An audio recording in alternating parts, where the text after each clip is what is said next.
Hello, it's History Boy, and this is one of the playlists I was talking about doing in the nearest future, which is now, obviously.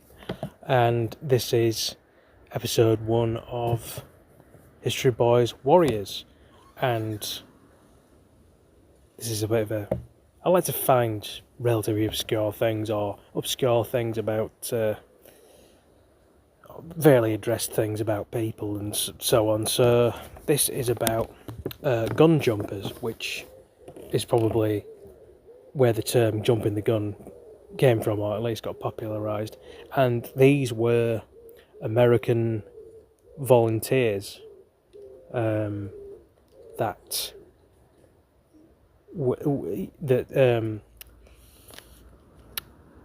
because this was like a year or two before the whole Pearl Harbor thing, and Winston Churchill and Franklin D. Roosevelt giving the go ahead for America to join the war and help out for the last 3.5-ish years. This was before that. So these were technically volunteers. Kind of a mishmash of volunteers and also Canadians and GB forces, pilots and soldiers and the like, that were kind of all lumped together. Mostly the gun jumpers were Americans who were signed up with their nearest locational counterparts, which were the Canadians mostly.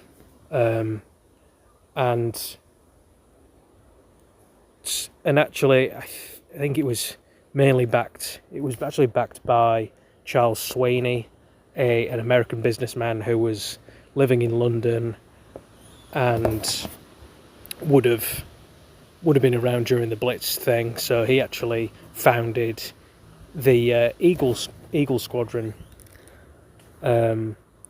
which was an RAF effort. You'd think it was some kind of distinguished, posh, English or Anglo-Irish established kind of decorated military person who set it up. But actually, no, it was thanks to the efforts of an American businessman who just happened to be living in this country at the time. Some of the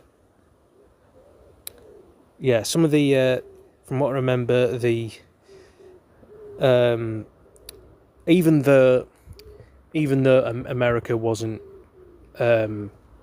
officially in the war at the time of the whole gun jumpers thing, a lot of it was backed by or led by Flying Tigers,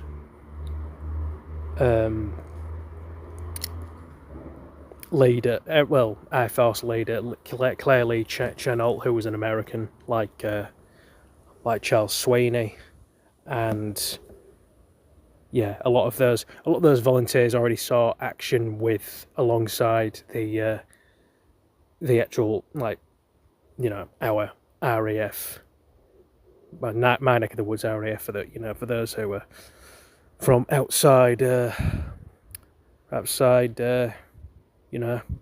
UK.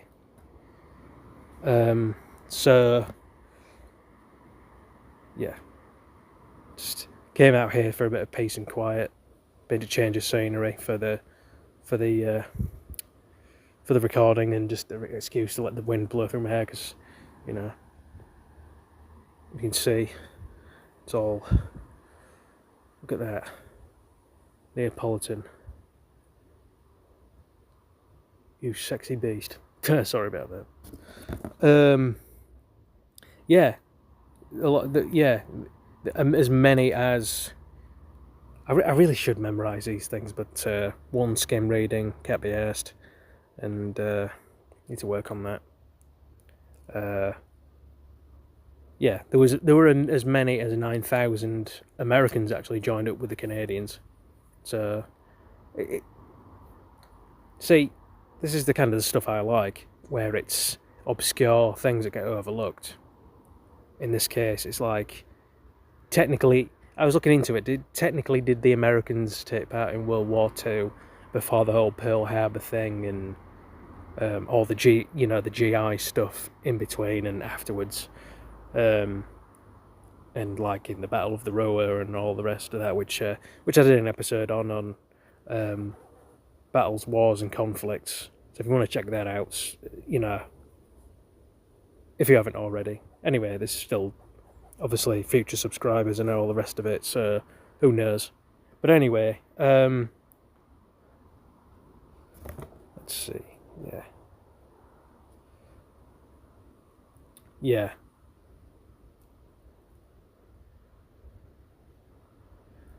Yeah, not really much else to say about that. I mean, I'm gonna include, sources and all the rest of it if you want to read more into it. And there's all sorts of like people have written. Yeah, whatever.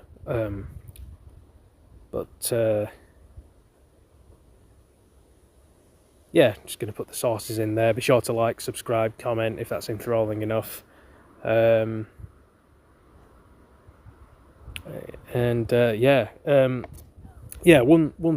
last thing before I go. I was contemplating whether to put this in another upcoming playlist, which is History Boys Militias, but I looked it up, and technically a militia always has to be an official, like a military force, no volunteers. So it's like a hodgepodge, ragtag group of volunteers and actual official pilots and soldiers and military personnel. So I'm going to count this as warriors rather than militia, because due to the versatility of the variation or diversity of the group, as it were, it doesn't really count as a militia. So yeah, I'm gonna sign off there. So this is Lead the History Boy signing off, and I'll see you in the next one.